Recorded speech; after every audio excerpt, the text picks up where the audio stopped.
हे मेरे नाथ, मैं आपको भूलूं नहीं। हे नाथ, हे मेरे नाथ, मैं आपको भूलूं नहीं। मेरा विश्वास का मंदिर, कंठ प्राण तक आहार निशंकं परिचिंतनीयम्, संसार मिथ्या शुभ तत्वनिष्ठा। आद्य गुरु शंकराचार्य जी प्रश्नोत्तरी में बता रहे थे। शिष्य ने प्रश्न किया, महाराज दिन रात क्या चिंतनीय है? चिंता तो हम खूब करते हैं और चिंता हमको चिता बना के जलाती है। ऐसा कुछ प्रसंग लगाओ कि हम चिंतन करें। चिंतन में दिन रात का प्रसंग जुड़ा रहता है, चिंतनीयम। और चिंता याद आती है, चिंता लगती है, अमुक को देना याद आई, चिंता चिता बन गई। लड़की बिहानी है, हर वक्त थोड़ी याद रहती है, जवानी देखते हैं उसकी बिहानी है, चिंता चिता लगती है। फिर हमको चिंतनीय तत्व हाथ में पकड़ा दो। आहार निशंकं परिचिंतनीयम्, दिन रात आहार निशंकं। आहार शब्द है दिन का, निश शब्द है रात्रि का। आहार निशंकं परिचिंतनीयम्। मुझे भी, हमें विश्वास है कि चिंतनीय प्रसंग हमारे हाथ लग जाए तो फिर चिंता छूट जाएगी हमसे। आहार निशंकं परिचिंतनीयम्, संसार मिथ्या, ये चिंतन करो। शिव तत्वनिष्ठम, चिंतन करो। आया राम, क्योंकि राम नाम सत्य है, चिंतन करो। प्रतिक्षण एक सी परिस्थिति बनी रहे, ये विधाता के विधान में नहीं है, विधान में नहीं है। इसलिए कुछ जरूरी नहीं कि हमेशा कोई गरीब रहेगा, कोई जरूरी नहीं कि हमेशा ही कोई धनी रहेगा, कोई आवश्यक नहीं कि हमेशा ही कोई रोगी रहेगा। ये परिवर्तन संसार का नियम है, अपेल सिद्धांत है उसका। जैसे पीठ का फोड़ा मैं अपना नहीं देख पा रहा, ऐसे कर्म भी कोई अपना नहीं देख पाता है। क्यों? गहना कर्मणो गति, कर्म की गति बड़ी सूक्ष्म है। ना जाने मैं तो अपना नहीं देख पा रहा हूं, कभी मेरे कर्म में भी ऐसा आ जाए, फिर क्या करेंगे हम उसमें। इसलिए कभी मैं बचपन में, क्योंकि क्रिश्चियन स्कूल में पढ़ा हुआ हूं 7वीं कक्षा तक, 8वीं में 2 में, 5वीं कक्षा तक तो नगर पालिका में हम पढ़े, पार्टीशन के बाद परेड ग्राउंड में मारा। फिर 2 कक्षा हमने 6वीं 7वीं Christian AP mission higher secondary school, अब तो उसका नाम बदल गया, 100 साल पूरे हो गए। क्या नाम हो गया उसका? CNI। वाह, विचित्र स्कूल बन गया हमारे। उस समय AP mission higher secondary school Patna था। उसमें हम 2 क्लास पढ़े। तीसरी में हमारा 8वीं में ही 2 महीना पढ़े, एक महात्मा ने हमको बिठा दिया। बड़ी विचित्र घटना है महात्मा की, उसको हम वर्णन में नहीं लाएंगे, घट गई, लेकिन जिसने बिठाया उसका भाग्य, मेरे भाग्य थे, उसका धन्यवाद। ठीक है, तो ठीक है महाराज। लेकिन वहां बाइबल में पढ़ाते थे महाराज, एक पीरियड बाइबल का था। हमें और तो कोई प्रसंग नहीं समझ में आया, ये उसने कहा, टीचर ने, बाइबल में लिखा है कोई भी छाती पर हाथ रखकर ये नहीं कह सकता है कि मैं कभी जीवन में रोया नहीं। कोई नहीं कह सकता। नहीं रोया तो अभी जीवन पड़ा, पता नहीं कब रोना पड़े। कोई ऐसा ना कहे। इसलिए कोई रोता हो तो उसके आंसू पहुंचो। कभी तुम्हारा वक्त आएगा तो तुम्हारे आंसू पहुंचेगा कोई आकर के। किसी को सुखी बनाओ, क्या पता तुमको भी कभी जीवन में दुख आए तो कोई तुम्हारा भी सुख देने वाला हो। क्यों? आदान प्रदान सृष्टि का क्रम है, निरंतर चलता रहा है। देव और देव, बस। प्रकृति भी हमको सिखा रही है। विश्वास के मंदिर पर बैठो तो प्रकृति भी समझा रही है हमको। देखो, अगर तुम भीतर से श्वास बाहर ना निकालो तो ताजी हवा तुमको कभी नहीं मिलेगी। स्वाभाविक, भीतर की श्वास बाहर निकले वो गंदी होती है, जिसको कार्बन कहा जा सकता है।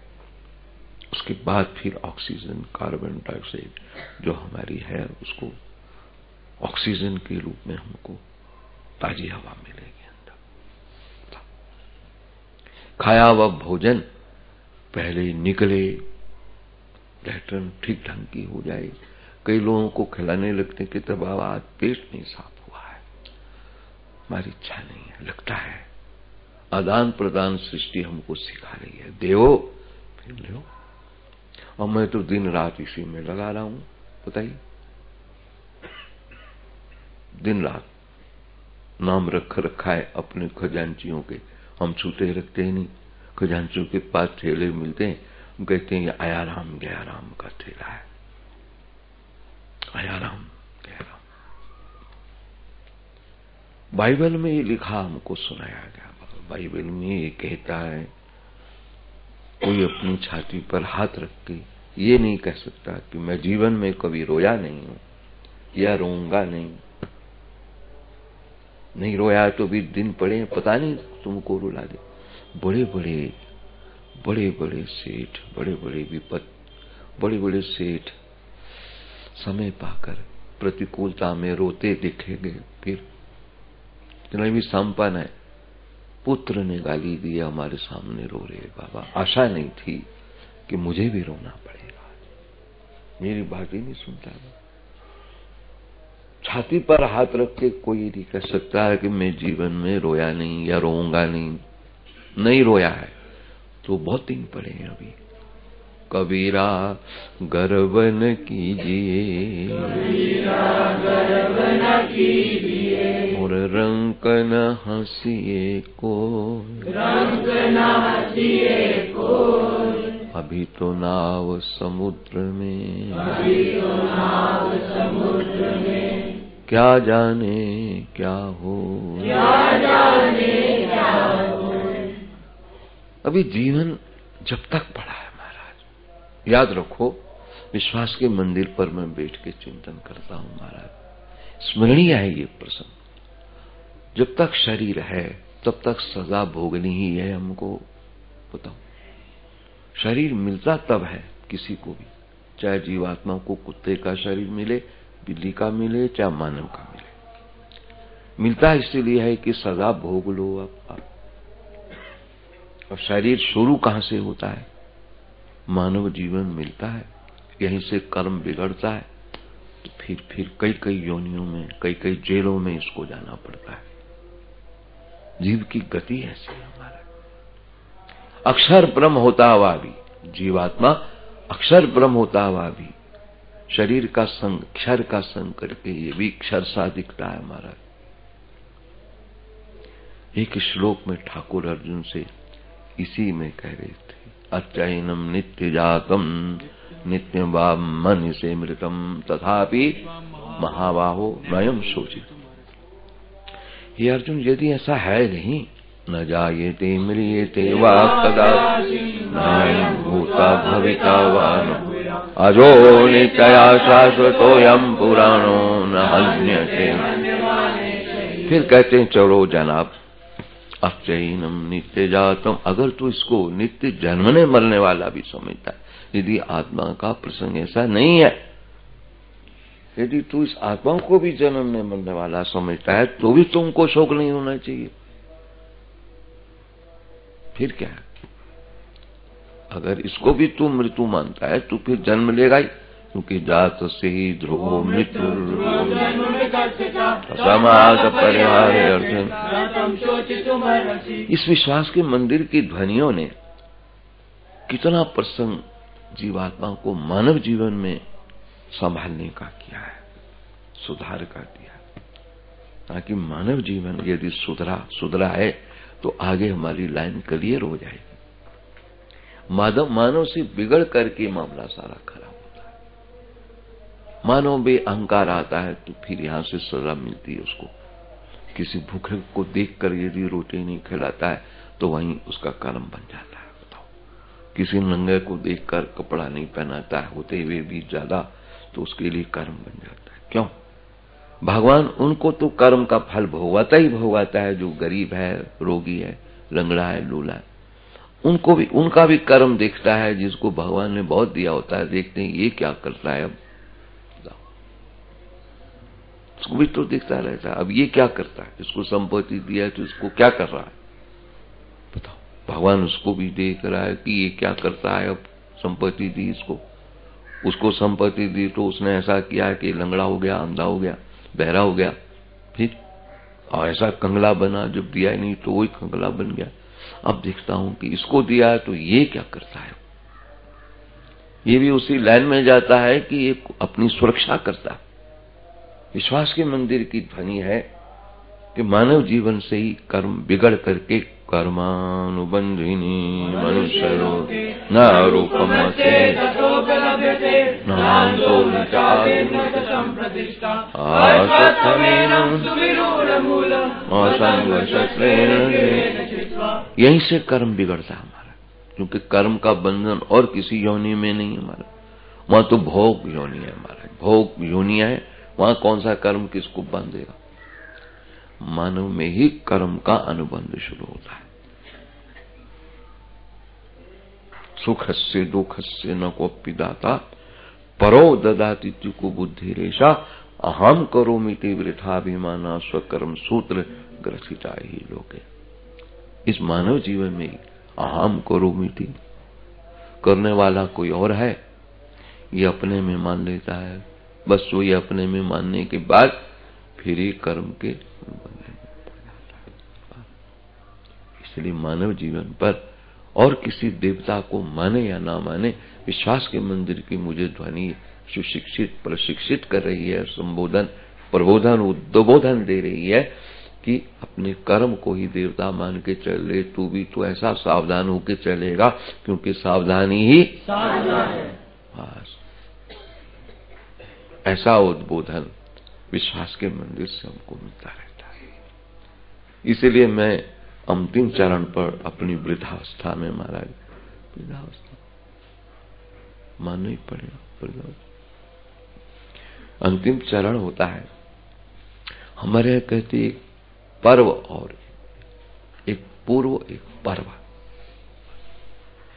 पूर्व का प्रसंग है तो महाराज बालस्तावद क्रीडासक्ता और तरुणस्तावत तरुणी रक्ता वृद्धास्तावत चिंता मग्ना।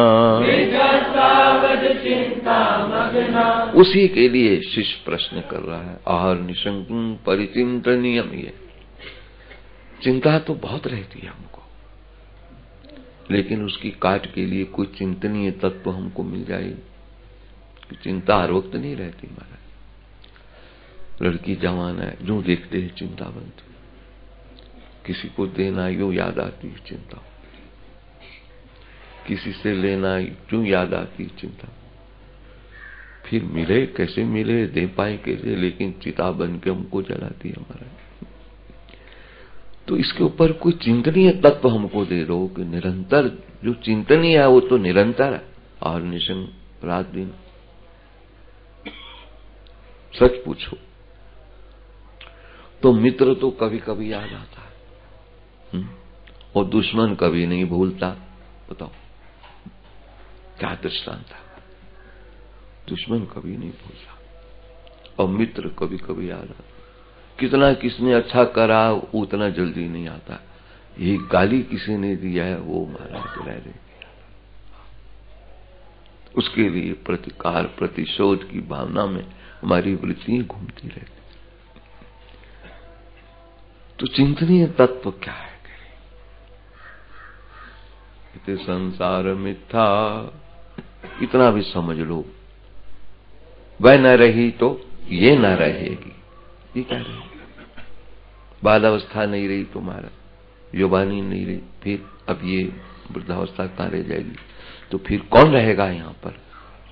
क्या रहेगा? राम नाम सत्य है और सब गत है। और क्या है? आया राम गया राम।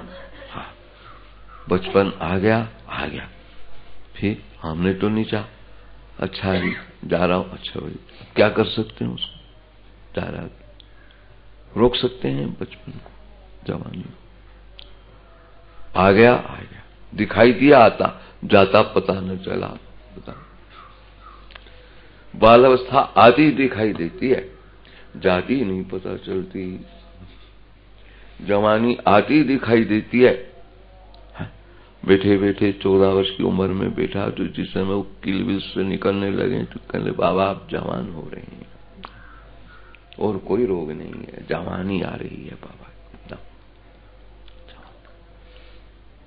आते दिखाई दी लेकिन जाते नहीं पता चला इसका। बताओ, आते सबको दिखाई दे। इसी विश्वास के मंदिर की ध्वनि है कि जन्म तो सबको दिख जाता है, खूब चोरी बांटो, खाओ, बैंड बजाओ, हमारा लड़का जन्म हुआ, लेकिन उसके साथ मृत्यु लग रही है, उसका दर्शन कोई नहीं कर रहा है। जात से ही ध्रुव मृत्यु,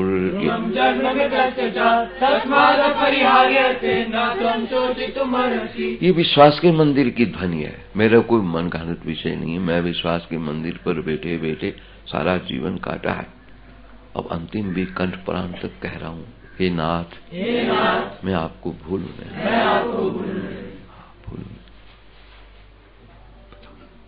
आती दिखती है जवानी, जाती किसने देखी हमारी? चली भी जाए तो वो इतनी छाप छोड़ती है महाराज, सफेद बाल काले करने में लगते हैं। छाप काले का बड़े अच्छे लग रहे थे, सफेद खुद को ही नहीं अच्छे लगते महाराज। शीशा देखो, ये क्या हो गया? काले लटाई अच्छी लग रही थी, अब सफेद आए, क्या हो गया? फिर काला लगा हमारा। लेकिन संत कह रहा है, रे मन तज निज श्यामता, और केस देत उपदेश, हम पलटे निज रूप को, तुम नहीं पलटे लेश। निकट के बाल उपदेश कर रहे हैं तुमको कि देखो हम काले से सफेद हो गए, पर तू सफेद अब तक नहीं हुआ, काला का काला रहा। ये मन बाहर से कह रहा है सब कुछ तेरा, तेरे अर्पण क्या जागे मेरा, और भीतर इतना चिपटा हुआ है कि कोई भिखारी आ जाए तो जाए, तेरे कोई नौकर है, हम तुझको पैसे दे रहे हैं, 10 गाली और सुनाता है तू। वहां जो कह रहा था कि सब कुछ तेरा, तेरे अर्पण, कहता वहां की बात वहीं की थी, यहाँ की बात यहीं की, 2 तरफ तेरा प्रसंग चल रहा है। हाँ, नहीं ज्यादा दे पाता, 10 पैसे डाल दे, 20 पैसे डाल दे, कुछ तो दे। तुमको सिखा रहा है कि हमने भी कभी नहीं दिया तो भिखारी हुए, कभी तू भिखारी बन जाएगा तो तुझे भी ऐसे कौन दे देगा जो तू नहीं दे रहा। क्या दान प्रदान सृष्टि का क्रम है, देव और लो, ऐसे कैसे मिल जाएगा? तू सम्मान चाहते हो तो पहले किसी का सम्मान करो, फिर देखो सम्मान मिल, पहले करना पड़ता है फिर मिलता है। दुकानदार पहले अपना माल पैसा लगाता है दुकान पे, तब कुछ मिलता है। क्या ये प्रकृति नहीं सिखा रही? पहले करो, दुकान पे पहले खूब खर्च करो, सजाओ दजाओ, फिर आशा रखो मिलेगा। इसमें पहल तो करनी पड़ेगी। पहले भजन करो, फिर भगवान को देखो, भगवान क्या करता है। तमेव शरणं गच्छ,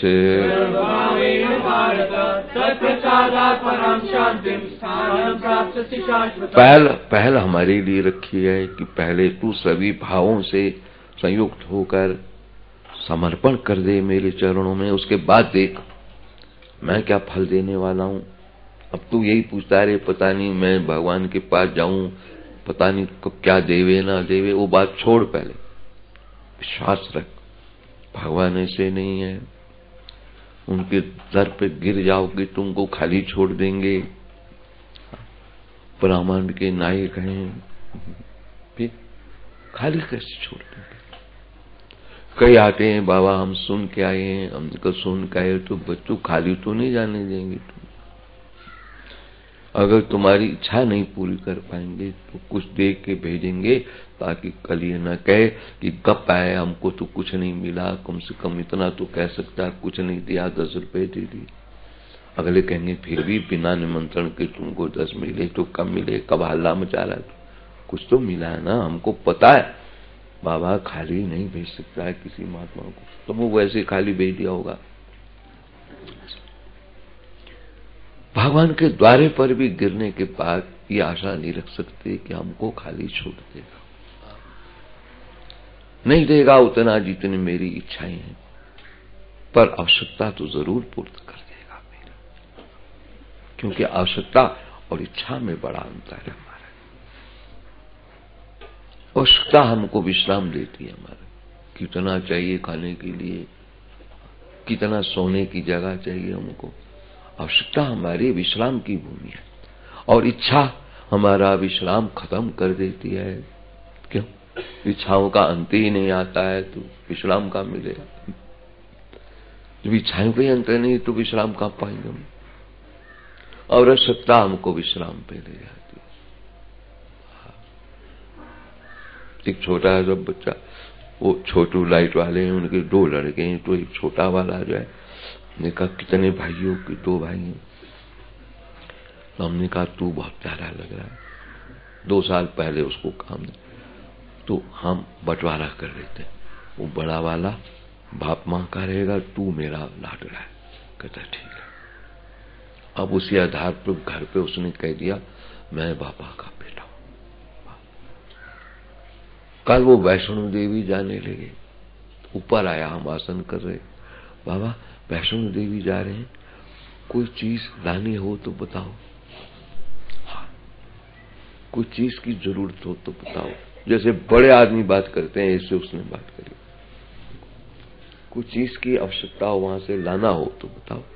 ने कहा बेटा तू एक बार लंबा हो के प्रणाम कर देना मैया को, बाबा ने तुमको दंडोत दिया।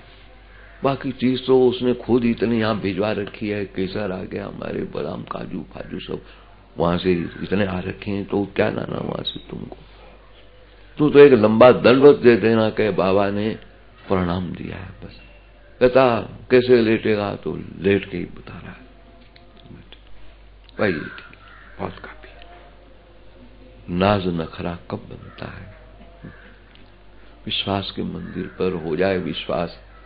परमात्मा मेरे लिए कह रहा है ममे वांशो जीवलोके जीवभूता सनातना, मेरा ही सनातन अंश जीव बन गया है, जीवात्मा। और मन सहित 6 इंद्रियों से घूमने लगा है, मानव जीवन में पहुंचा, ना जाने इसको क्या हो गया, शरीर से जुड़ गया। ये कैसे जुड़ गया? एक गडरिया बकरियां चरा रहा था, उसमें एक सींग का बच्चा छोटा सा पिछड़ कर कहीं उसी में आ गया। गडेरिया को बड़ी खुशी हुई, इसको पता नहीं है, चलो इसको भी संग लगाओ। तो उन्हीं बच्चों में, बकरियों में वो भी घूम रहा। वही हालत हमकी हो गई महाराज, हम सबकी। जीवात्मा शरीर से संग पा करके वैसे ही हो गया, बस शरीर ही बन गया, जैसे शरीर ही हूं मैं। शरीर तो कहां हो सकता है? फिर इसका काम तो एक ही है, अंतवंत।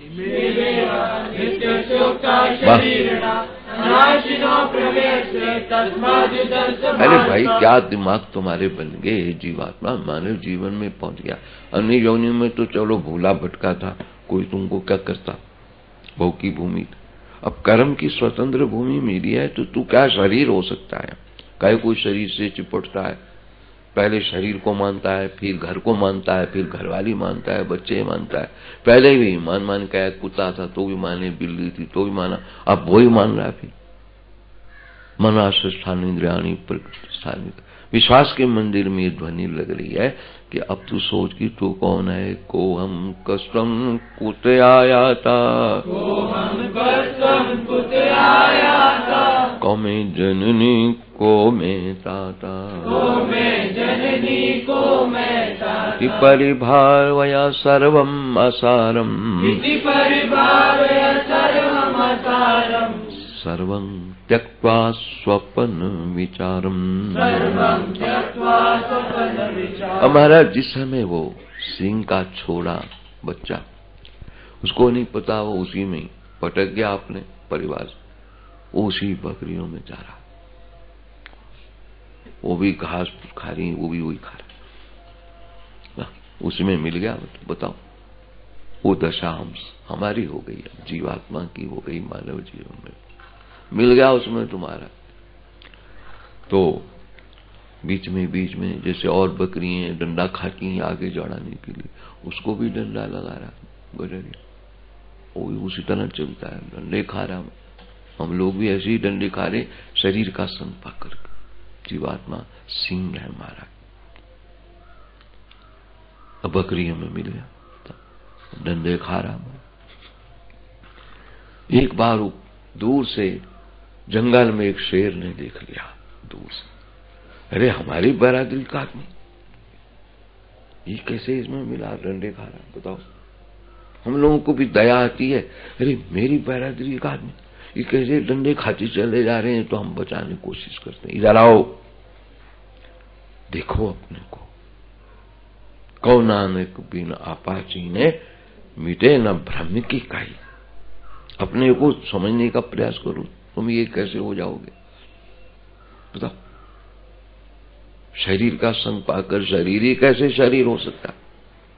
फिर दूर से शेर ने देखा, हो न हो ये तो हमारे घर का आदमी, बरादरी का आदमी में मार खा रहा है। उसने अपनी भाषा बोली, जैसे पक्षी पक्षी की भाषा जानता है, पशु पशु की जानता है, तो उसने ऐसी आवाज से उसको अपने ओर बुलाया।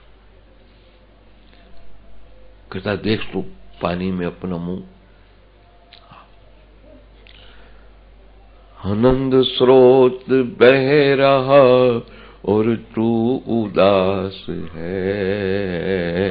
आनंद स्रोत बह रहा और तू उदास है। अचरज है जल में रह के भी मछली को प्यास है। अचरज है जल में रह के भी मछली को प्यास। एक तरफ शेर ले गया अपनी बरादरी के आदमी को, अरे तू देख जरा, ये मुंह देख, इसमें पानी की तालाब में अपना मुंह भी दिखाया उसको। कहता, मुंह खोल जैसे मैं खोलूं। खोला, उसको लगा मामला तो एक से ही लग रहा। फिर कहता, वहीं चल, लगा दहाड़ तू एक उसमें। बकरियों में पहुंचा, लगाई दाढ़, बकरियां भागी, महाराज वो गडरिया भागा और फिर वहीं खड़ा रहा। शेर उसको अपने संग ले गया। यार तू कैसे उसमें मिल गया? कहते मुझे पता ही नहीं लगी। वही हाल हम सबको है, पता ही नहीं लगी कहां मिल गए महाराज। संत और गुरुजन ड्यूटी देते हैं, अरे इधर आओ तो सही यार, तुम कहां चले गए हो, भटक पड़े हो। अगर यही घर तुम्हारा है तो पिछले कितने घर उनकी याद कर लो तुम। भाई तो भगवान की कृपा है कि मानव जीवन में जीवात्मा को भेजकर पिछले सारे घर बार, घर वाली बच्चे सब भुला दिए। कौन कौन थे बच्चे, कौन कौन महाराज पिछले याद आने लग जाए तो जड़ भरत को एक जन्म की याद आई तो हालत हो सकती उसकी। कि 2-4 जन्म की हुई हमें तुम्हें पिछली याद आ जाए महाराज, फिर पागल से बन जाएंगे। यहाँ पर निर्णय नहीं कर पाएंगे कि वो पत्नी सही है, बच्चे सही है, ये सही है, मामला नहीं गड़बड़ नजर आ रहा, निर्णय नहीं होगा। ये भगवान की कृपा है कि मानव जीवन पर जीवात्मा को भेजकर पिछला सब भूला रखा है, सारा का सारा फ्रेश दे रखा है और कह दिया कर्म प्रधान विश्व करी राखा। अरे तुमको खेलने की भूमि बढ़िया दे दिया, फिर क्या जरा खेल के दिखाओ। लेकिन कब नानक की खेल कठिन खेले कोई बिरला, हरे का काम नहीं। मनुष्याणाम सहस्रेषु कश्चित् यतिति यतरामपि सिद्धानाम कश्चिन् मां वेति। मनुष्य हजारों मनुष्य में से कोई बिरला मेरे प्राप्त करने की इच्छा करता है, या हजारों लगते हैं तो कोई बिरला ही इधर निकल आता है। महात्मा संत हरे पीले झंडे लेके घूमता है, उनमें भी छटनी करते हैं तो कोई बिरला मुझे तत्व से जानता है, बाकी तो कोई आश्रम बनाने में लग जाता है, कोई चेले बनाने में लग जाता है, कोई जमीनें खरीदने में लगता है। कोई बिरला है जो मेरे लिए कहीं तड़पता मिलता है, मीरा कबीरा तुलसी। इस बिरला शब्द पर महाराज बड़ी परेशानी हो रही है। उस बिरलों में हम कब सम्मिलित होंगे, इसके लिए भागदौड़ में सब लगे रहते हैं महाराज। वैकेंसी एक है, एप्लीकेशन डल गई 1000 और एक ही वैकेंसी। कैसी स्थिति भाई, हर एक को नाज नखरा है, शायद मेरी एप्लीकेशन गई है। जैसे जो डिप्लोमा मेरे हैं उसके आधार पर शायद मुझे ही ले लें, सेलेक्ट कर लें। भाग दौड़ में सब लगते हैं भगवान, लेकिन उसमें से कोई बिरला ही निकल पाता है, क्योंकि काम ही बिरले का ही। चलन चलन सब कोई कहे, सब कोई कहे, बिरला पहुँचे को, बिरला पहुँचे को, कंचन और कामनी, और कामनी, घाटी दुर्लभ दो, घाटी दुर्लभ दो। वैसे तो माया की कई रूप है महाराज। ये प्रत्यक्ष रूप में 2 प्रकार की माया बता दी। एक चेतन माया, चेतन, और एक जड़ माया। हाँ, जड़ माया का रूप है रुपया पैसा, और चेतन माया का रूप है पुतली जो घूमती रहती है महाराज, जिसको स्त्री कह के पुकार, पुतली घूमती रहती है महाराज। कहते सब है चलो चलो चलो, बड़ा आसान काम है, लेकिन पहले ये 2 घाटी ऐसी है महाराज, पूछो नहीं, हर वक्त मुंह खोले रहती हैं महाराज। चलन चलन सब कोई कहे, चलन चलन सब कोई कहे, बिरला पहुँचे कोई, बिरला पहुँचे कोई। हमारे डोंगरे बाबा जी कहा करते थे, अब तो शरीर नहीं रहा। जिसकी रसन इंद्री जितनी लपलपाती देखो, समझो इतना भोगी है, वो भजन कर ही नहीं सकता। जिसकी रसन इंद्री में बादाम काजू पिस्ते पड़े हुए हैं, मलाई पड़ी है, पकौड़ी फोड़ी पड़ी है हमारा, कहते वो कभी भी योगी कहाँ बन पाएगा। भोगी तो ठीक है, भोगी हो जाएगा, जरूरत है ही वहां पर, भोगियों को सब जरूरत पड़ती है हमारे। खट व्यंजन व्यंजन खाओ ना खाओ तो कहते हैं नपुंसक का, इंजेक्शन लगाओ उसको। एक बार हमने शीर्षक बनाया वहां पर अद्वैत आश्रम में, जो तुम लोग खाते पीते हो न खाओ तो नपुंसक बन जाओगे, खाना ही चाहिए तुम लोगों को, और हम खाएंगे तो हम नपुंसक बन जाएंगे। तुम ना खाओ तो नपुंसक बनते हो, और हम खाएं तो हम नपुंसक बनते हैं। एक पास बैठा हुआ था, बाबा ये बड़ा मनोविज्ञान का दर्शन आपने आज पेश किया है। बहुत ऊंचा विज्ञानी था हमारा, उसमें आया हुआ था अपन से अपनी बात, तो बड़ा ऊंचा मनोविज्ञान दर्शन आपने आज करा दिया। जो चीज तुम्हारे खाने के लिए नहीं खाओगे तो तुम्हारे लिए हानिकारक है, खानी पड़ेगी, नहीं तो डॉक्टर लोग कहेंगे इंजेक्शन लगाओ इसको, नपुंसक है, घरवाली कह देगी नपुंसक। तुम खाने पर ना खाने पर नपुंसक बनते हो, और हम लोग खाने पर नपुंसक बनते हैं। इसलिए जो तुम लोग खाते हो हमको वो नहीं खाना चाहिए, हम लोगों को अपनी सेलेक्टेड करनी चाहिए, जिसको श्री कृष्ण कह रहे हैं युक्त आहार विहार,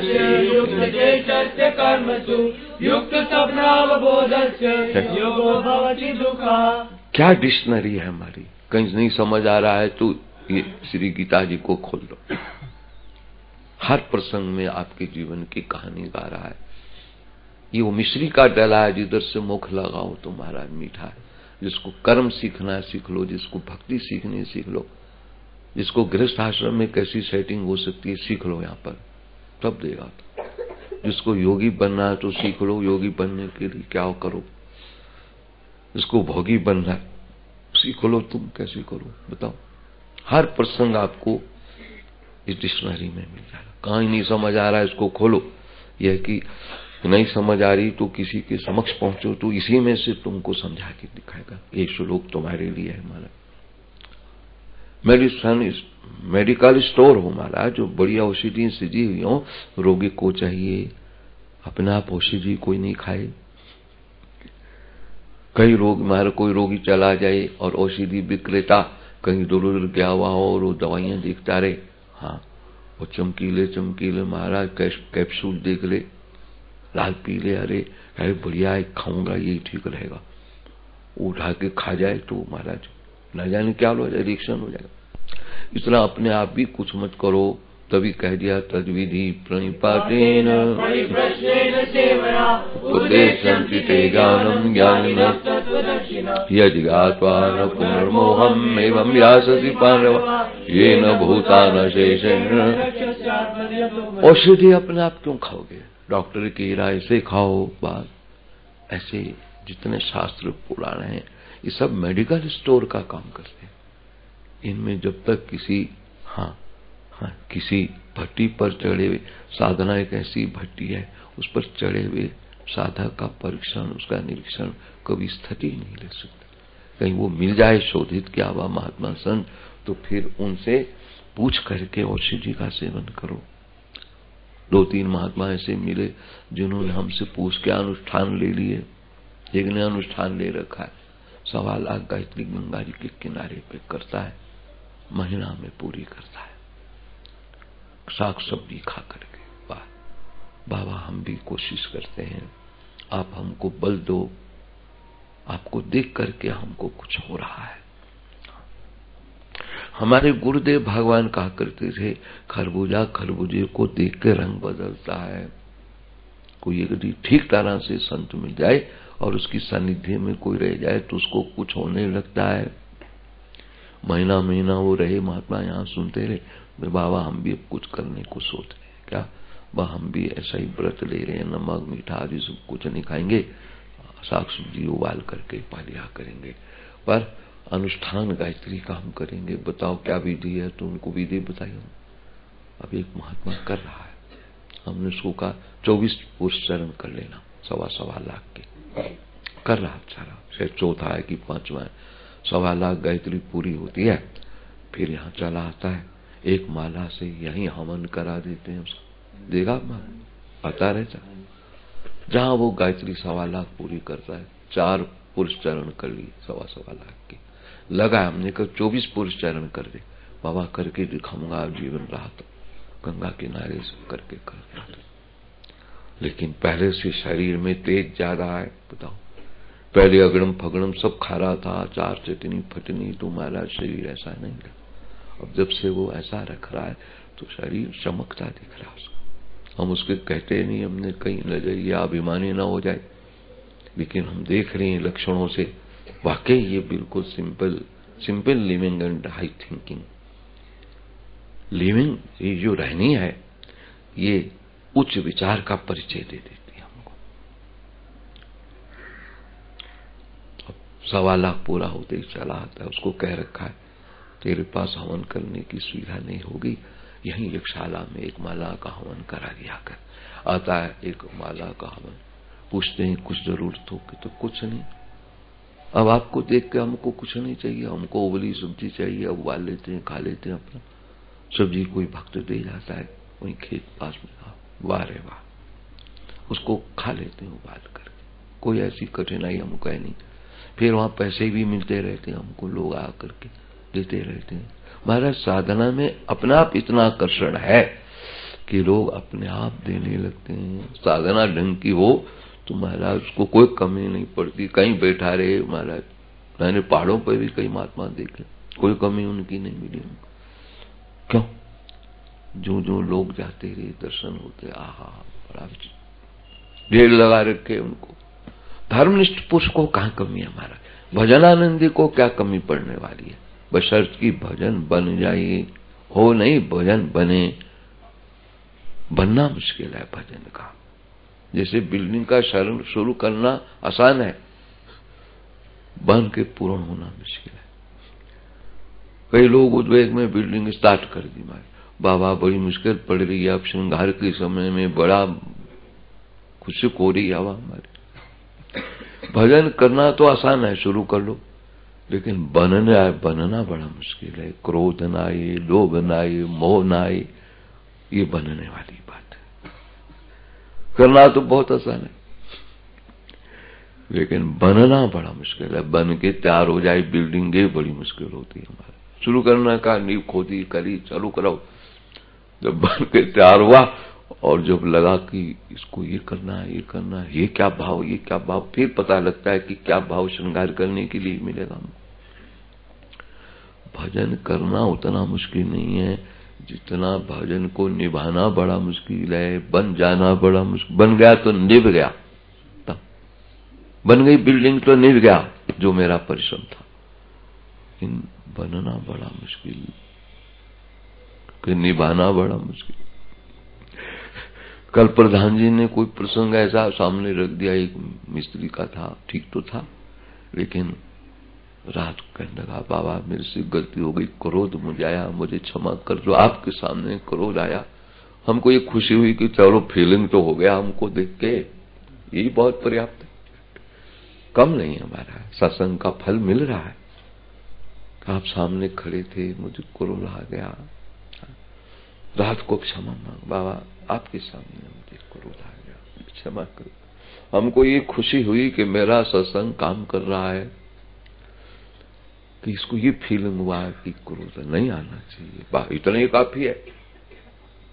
अपराध तब तक अपराध बना रहता है जब तक हम उसको फील नहीं करते।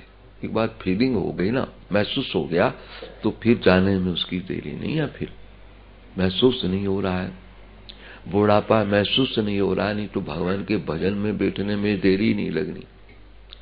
नहीं, बुढ़ापा महसूस हो रहा है, क्योंकि बुढ़ापे के बाद चौथा नंबर है, क्या है पता है आपको? मृत्यु, गया राम। बुढ़ापा भी स्वीकार कर लेना तो भजन में लग जाएगा। काय को मरना तो ही तो महात्मा संत कह रहे हैं, सारे दाव खेले हैं, अब महात्माओं के लिए दाल खेलते हैं, लेंगे माला हाथ में, निरंतर फेरते हैं। देखो महात्मा क्या करते हैं, देखो हमारा काम देखो।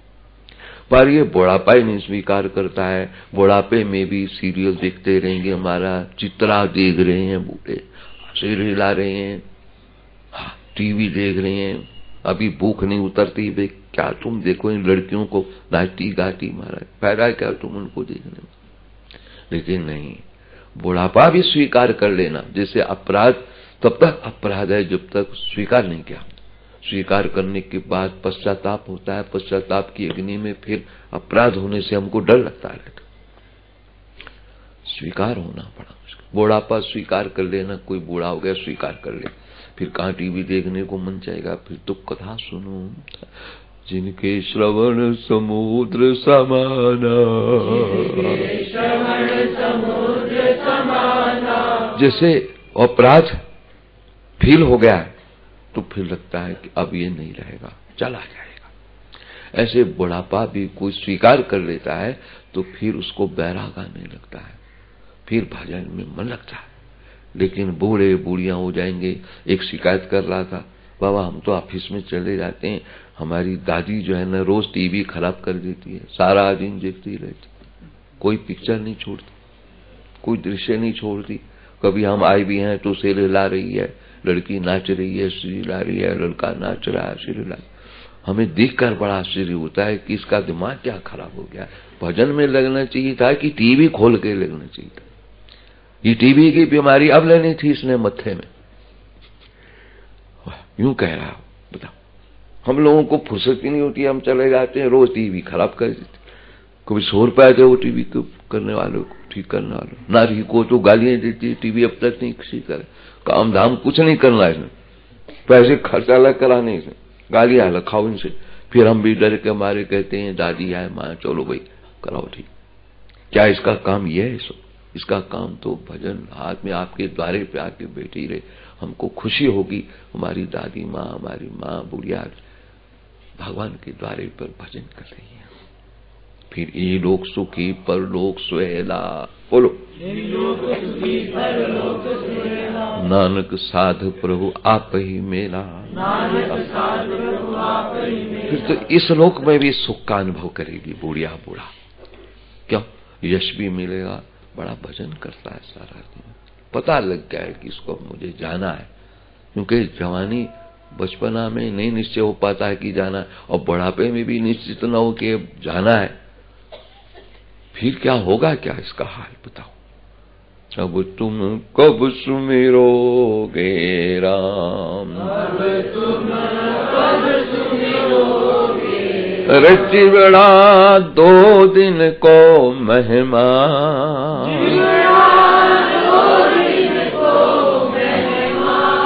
प्रश्न उठाते हैं संत और गुरुजन।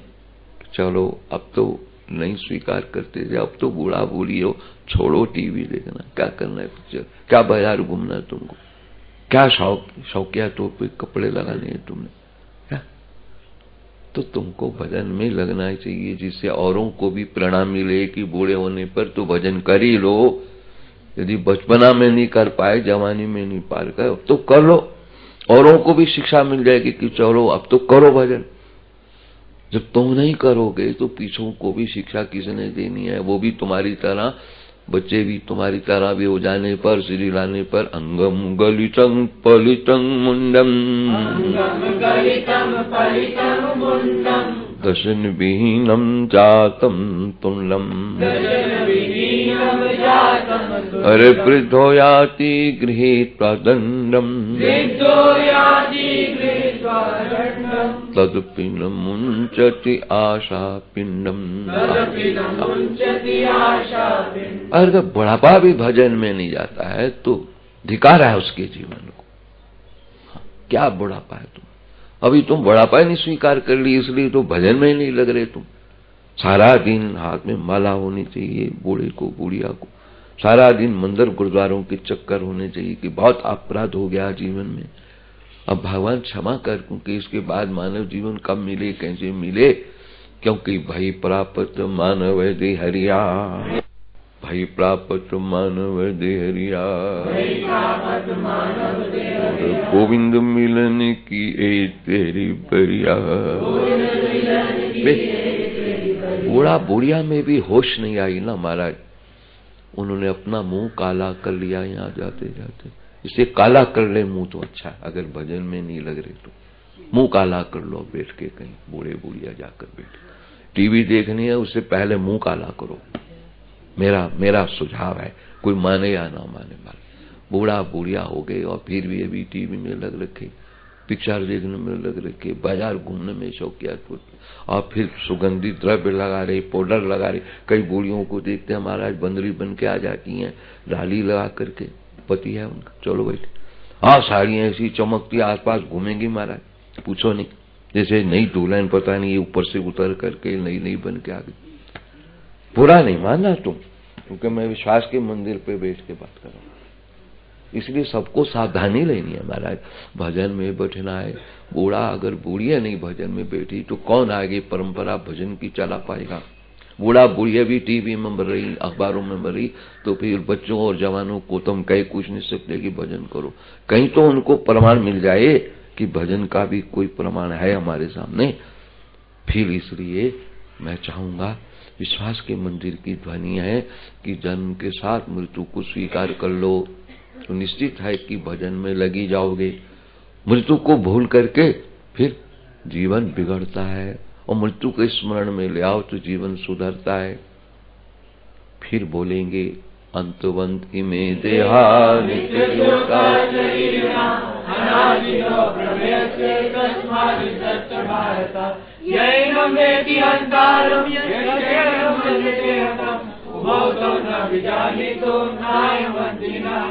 न जायते मृते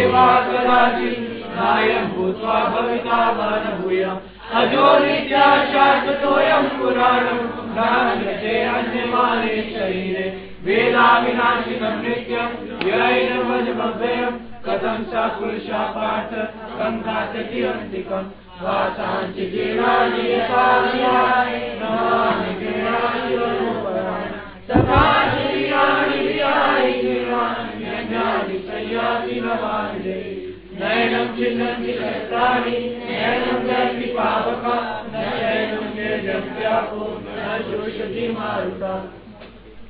ओम गीता शास्त्रमिदं पुण्यं रापठेत पुमान् विष्णु कर्म वाप्नोति वैष्णोकादिवर्जितम्।